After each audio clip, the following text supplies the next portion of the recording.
Hello, Home Slices is here with Home Slice Adulting coming to you with my review for Netflix's The Circle, a social media competition, Season 3, Episode 8, which is titled Full Out War. Thanks so much for clicking on this video. Don't forget to like, comment, share, and subscribe. And yeah, for real, share this with somebody who you think will enjoy it. I got into The Circle a few months back. It's really good. I enjoy it. I would love to be on The Circle. But anyways, things are getting really intense, and this is actually the final cliffhanger episode before they release the next batch of episodes this upcoming week. So we were left on a pretty big cliffhanger. So please ignore any noise in the background. We got a lot going on at the house, but I wanted to go ahead and get this video posted. So yeah, I'm gonna be going through. Here we go. So once again, Nick is playing both himself and Vince, and they have a little challenge here where they get to decorate cakes for their bestie in the circle. At first I thought they were gonna have to bake, but they were provided cakes already, which really helps. They were given 20 minutes, and each one of them had to bake a cake for somebody else in the group. There were some people who took a lot of care. There were some people who just kind of threw things together. And interestingly enough, people were on to Jackson. They felt like a few people mentioned that they thought Jackson was overplaying it to make the cake look like a guy did it. So, people are a little more perceptive than I think that they thought they were. Kay's cake that she made for Roxanna was all over the place, whereas Roxanna's cake for Kay was actually very nice. Um, so there was like a little bit of a discussion about whether or not Roxana was more loyal to Kay than the other way around. So that was an interesting conversation. But in the end, I think it was Kay, Nick, Roxana, and maybe Isabella that had all two cakes until Vince did his cake for Nick. And so that kind of solidified people's friendships. People were able to actually discern alliances. I think this is the point in the game where everybody was like, okay, so this person's talking to this person is talking to this person over here, this person is this person's bestie. Interestingly enough, they all chose to kind of go with their hearts and go with their alliances for the cakes. Nobody made a cake for somebody that was like particularly like they didn't do make a cake for somebody to throw people off of like their alliances or whatever. So I thought that was interesting that everyone was kind of being honest with those. So moving on, Nick had the most besties in the circle because he made a cake for himself. But anyways, Isabella and Nick have a private chat. Nick is talking to Isabella. They're talking about circle of hashtag circle official, if they're supposed to be dating in the circle or something like that. I don't know. That was stupid. Again, I thought that Sophia, who was playing Isabella, was coming on too strong, but because Nick is thirsty, he fell for it. So anyways, they start getting into strategy, and they go into a conversation about whether or not Nick should trust Kay, and Isabella is like, no, don't even think about it. And that like kind of takes Nick back to like, okay, this is a game, let's play the game. So moving on, Roxanna and Daniel have a conversation where Roxanna kind of unofficially invites Daniel to an alliance that she has with James and Kay. They also talk about their suspicions that Jackson is a catfish. Yeah, so Daniel's a part of the alliance now, right? Next thing you know, James, I don't like his strategy. I understand that he's trying to meet with as many people as possible. He's still new in the group, hasn't really formed any, has formed a little bit of an alliance and is trying to get as many people on his side as possible. But when you have a group of people that are so, that have their opinions formed, and you're coming late into the group, you can pretty much rest assured that they're going to rank people low if they don't like them. So that puts him in a good position to end up in the middle anyway. But he did a group chat with Nick and Vince, and his strategy was to like get some more people on his side and on board, and whatever. Nick plays Nick and Vince. James thinks that Vince is a real person. Let me tell you something. When white people are into something, they don't stop talking about it. The fact that Vince had a whole conversation with Nick and James and didn't bring up ghost hunting or spirits or nothing one time should let you know that he's a catfish.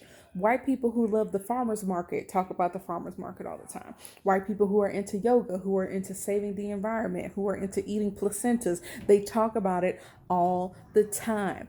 White people who are ghost hunters do not go a whole conversation without bringing up ghosts. Does nobody, I don't get it. I don't get it. Vince virtually has no personality. Nobody has kind of picked up on that for real. So, anyways, they have a conversation. It's stupid.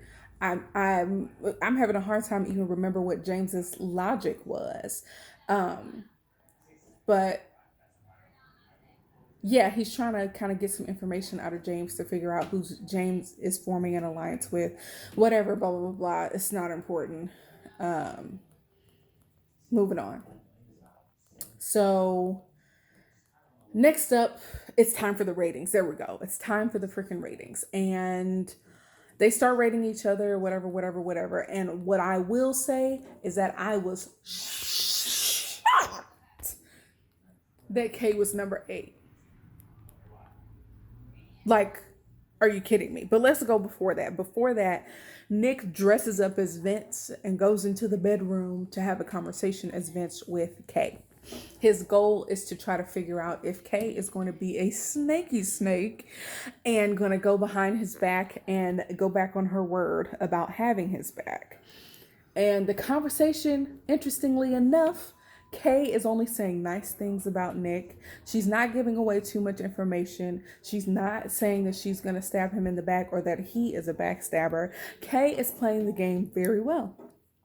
And it's making Nick think that since Vince is supposed to be this person who is a third party who is new to the game, it's making him think that Kay is being genuine about having his back. And I think to a certain extent she is. So that was really good on her part, especially since she came in 8th. That was a shock to me. I was literally sitting on my couch going, like, Kay is 8th. There were at least one person who said that they marked Kay first. So everybody else must have ranked her like super low. Like, are you kidding me? So Kay was shocked. I was shocked. Everybody except for the band was shocked. The band was excited. Number 7 was Isabella. I was happy about that. I don't like her. I don't like her. But I'm not here for catfish anyway, in general. But something about her is just like mean-spirited. Number 7 was Isabella. Number 6 was Roxanna, which is kind of seeming like a theme for her. That Roxanna is flying enough under the radar that she's kind of like in the middle or a little lower than the middle. So Roxana's getting tired of it. But I think she's playing the game in a way that people just wouldn't get rid of her in general. Next up, 5th is Jackson. Jackson again playing the middle, no personality, robot human. Number 4 is James. Again, new to the circle. People don't really seem to have a problem with him. He's a comedian. People love to laugh. So they don't necessarily see him as a threat. He's going to get rated in the middle. Because people haven't made up their minds about whether they truly like him or dislike him. 3rd is Ashley, which to Matthew's chagrin is right where he wants to be. Matthew, who's playing Ashley, does not want to have an influencer spot twice in a row, which I get, so there wouldn't be a target on his back. So he's happy about that. And then 2nd place is Daniel, which is great because he has ranked low in the past few rankings, and that has actually really been kind of sad for him. And then number one ends up being Nick. And so Kay basically starts crying and she's like, I'm about to be up out of here. Because despite the fact that Kay wanted Daniel in their alliance, Kay did not speak to Daniel herself about adding him to the alliance. So I don't know that Kay even knows that Daniel knows that he's a part of the alliance with Kay, Roxanna, and James. So I think that she thinks that she is going home. And with the twist at the end, that's actually possible. They get an alert once they get up to the room, and basically they're going to be blocking 2 players. And the 2 players that they block is going to be without discussion. Nick gets to block 1 person and Daniel gets to block 1 person. So essentially we can pretty much ensure that at least 1 person per alliance is going to go home. Now, interestingly enough, because they're not having a conversation, this would be the perfect time for Nick to get rid of Kay.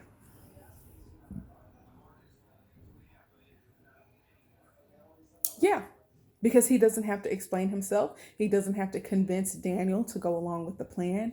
Getting rid of Kay is like his best option. I'm really hoping she doesn't go home because she's been my favorite player since day one. But Nick really is in a good position to get rid of her. And strategically, it's the best move. Daniel, on the other hand,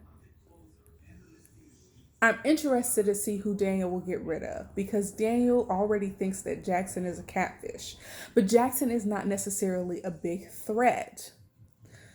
A bigger threat to him would be maybe Isabella or Ashley. Ashley in particular, because they came in 3rd place. But regardless of who Daniel gets rid of, which would the basic choices that Daniel has to choose from are Ashley, Isabella, and Matthew. Oh wait, no, Ashley is Matthew. Ashley, Isabella, and Jackson. And those 3 people are all catfish. So if he gets rid of any one of those 3 people, them being a catfish is going to destroy the band, because none of them are going to trust each other. So my thought is Daniel can't go wrong at all, but getting rid of Jackson will let the rest of his alliance know that he has their back and that he has helped to confirm their suspicions. So that'll help tighten up his alliance with whoever is remaining between Roxanna, Kay, and James. Nick, on the other hand, I don't know that Nick has an incentive to get rid of anybody else, because there's James. He's new. James is not really a threat. There's Roxanna, who's only mildly a threat, but because she keeps getting ranked a little lower and is less popular, I don't know that she really is a threat very much. And of course, there's Kay. Woo! So yeah, y'all, Kay's probably gone up out of here. I feel bad about that. So I will not know what actually happens until next time. And I'm worried. I'm worried, y'all. So we'll have to see what happens. I'm curious about what the next twist is going to be, because how are they going to get rid of Vince? Who knows? Okay.